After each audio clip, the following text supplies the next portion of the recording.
Shumica e përfaqësuesve të zgjedhur nga pakicat jo serbe në zgjedhjet e fundit parlamentare kanë mohuar të jenë nën presion nga Serbia për të mos mundësuar formimin e qeverisë së re në Kosovë. Adem Hoxha, i cili në legjislaturën e fundit u bë pjesë e grupit parlamentar të listës serbe, ishte ndër pak deputetët që nuk ju përgjigjë në pyetjen e Radios Europa e Lirë për pretendimin e Këshillit të Sigurisë së Kosovës se Serbia po tenton të sabotojë themelimin e institucioneve të reja dhe legjislaturës së nëntë të Kosovës të dalë nga zgjedhjet parlamentare të 9 shkurtit. Njohësit e zhvillimeve politike në vend thonë se mundësia eventuale se Serbia të tentojë të sabotoj themelimin e institucioneve të reja nuk përjashtohet, por qeveria e Kosovës në detyrë dhe Këshilli i Sigurisë së Kosovës nuk kanë ofruar fakte ose evidenca për të dëshmuar këtë. Zoran Savic nga organizata jo qeveritare aktiv në Mitrovic të Veriut thot për Radion Europa e Lirë se akuzat e autoriteteve të Kosovës se Serbia po tenton të sabotoj themelimin e institucioneve të reja është e paargumentuar. Këtu nuk kemi prova konkrete, por janë shfaqur vetëm disa insinuata. Ne nuk kemi as dëshmite e deputetve konkret për të cilët bën pretendime. Nuk e dim sakt se për kë bëhet fjalë, thekson Savic. Radio Europa e Lirë është drejtuar qeverisë së Kosovës me pyetjen se për cilët deputet thuhet se Serbia po ndërhyn për të sabotuar themelimin e institucioneve të reja, apo nga cilat komunitete janë ata, por deri në publikimin e artikullit nuk ka marrë përgjigje. Përgjigjja lidhur me këtë çështje nuk ka kthyer as zyra për qeverinë e Serbisë. Javën e kaluar kryeministri në detyrë, njëherë është kryetari i lëvizjes vetëvendosje Albin Kurti, ka mbajtur takime me partitë politike të pakicave për të konsultuar rreth formimit të qeverisë së re të vendit. Ai nuk është takuar me listën serbe. Radio Europa e Lirë ka kontaktuar me shumicën e partive politike të pakicave jo serbe.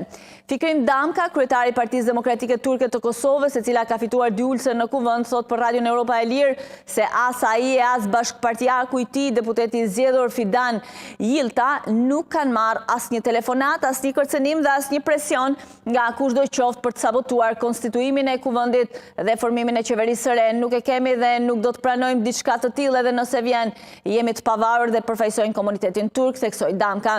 Ngjashëm deklaroi dhe Yilta që tha se nuk ka pasur kurrfar presioni. Elbert Kresniqi, drejtuesi i iniciativës re demokratike të Kosovës, subjekt politik i komunitetit egjiptian, thotë se nuk ka kontaktuar nga askush prej autoriteteve serbe apo nga lista serbe lidhur me çështjen e pjesëmarrjes së tij në qeverinë e re. Nuk ka vend për joshje as për shantazhe të Serbisë dhe as kujt tjetër në këtë drejtim.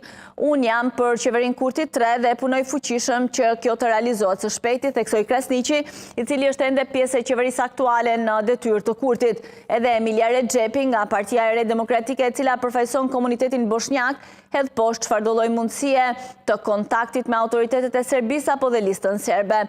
Jo, dhe s'kam asnjë kontakt me ta, as mesazh, as telefonat, as kontakt, asgjë, theksoi Rexhepi. Edhe Rasim Demiri nga koalicioni Vakat, i cili po ashtu përfaqëson komunitetin bosnjak, me një ulse në kuvend, thotë se nuk ka pasur asnjë kontakt me autoritetet e Serbisë dhe as listën serbe. Do të thotë kemi informata se disa duan të bllokojnë institucionet, pra se nuk duan të votojnë. Cilët janë, kush janë ata nuk e di. Unë jam për votim konstituim të kuvendit dhe formimin e qeverisë, theksoi Demiri. Albert Kinolli nga Partia Rome e Bashkuar, e cila ka siguruar një ulse në kuvend, thotë se nuk është kontaktuar nga askush me qëllim shantazhi dhe sipas tij nuk ka gjasa minimale të shantazhohet nga kushdo.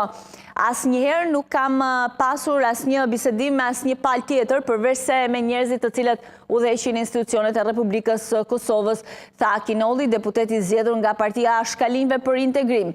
Artan Aslani nuk ishte i disponueshëm për shkak se ishte jashtë vendit, por kryetari i kësaj partie, Tema Rifi, hedh poshtë mundësinë të ketë pasur çfarëdo lloj kontakti me autoritetet e Serbisë. Te Partia e Shkalinjve për Integrim nuk qëndron kjo. Asnjëherë nuk kemi pasur kontakte ose ndonjë shantazh ose ndonjë kërkesë prej tyre, tha Rifi. Radio Europa e Lirë nuk ka arritur të kontaktojë deputetin e zgjedhur Adem Hoxha nga Partia Unike Gorane. Ai nuk ka bërë të ditur asgjë nga takimi që ka pasur me Kurtin me 3 prill. Hoxha në legjislaturën e kaluar nuk I takonte asnjë grupi parlamentar, por as në zgjedhjet e vitit 2019 ai bregtisi grupin 6+ të partive të komuniteteve jo shumicë serbe dhe në vitin 2020 u bë pjesë e grupit parlamentar të listës serbe. Mesazheve dhe thirrjeve telefonike të Radios Europa e Lirë nuk I janë përgjigjur as deputetja e zgjedhur Duda Bale nga subjekti që përfaqëson komunitetin bosnjak, Unioni Social Demokrat, si dhe as deputeti I zgjedhur Veton Berisha nga Partia Liberale Egjiptiane. Nga shoqëria civile në Kosovë thonë se përmbajtja e njoftimit të qeverisë pas takimit të Këshillit të Sigurisë është e paqartë dhe jo serioze. Albert Kresniqi nga Demokracia Plus thekson se paqartësia dhe fjalitë e thata që I dolën nga Këshilli nuk lën hapësirë që të merret seriozisht pretendimi se Serbia po ndërhyn në konstituimin e kuvendit dhe formimin e institucioneve të Kosovës pas zgjedhjeve.